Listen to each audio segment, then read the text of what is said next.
دا د شیرخان بندر د شیرخان بندر پال دغه دی چې دغه نه به مخکې داسې تاجکستان ته پورې کېږي.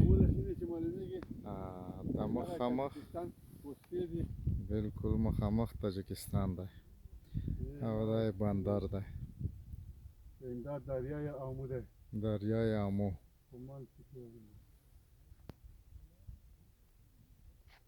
اینجا که پوست کلا دی او ته اینجا سرحد دی تاجکستان او د افغانستان د باندې کینځي کې بس اینجا سیند چې داسې تللی دا ټول سرحد دی. هغه غاړه تاجکستان، دا غاړه یې افغانستان.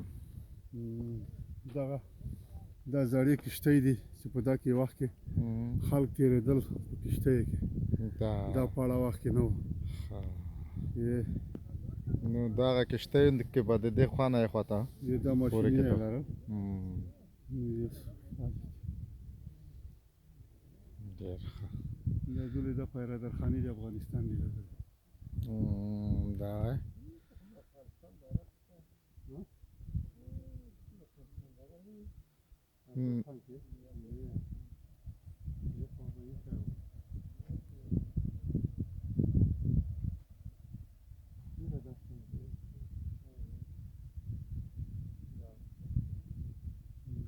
بندر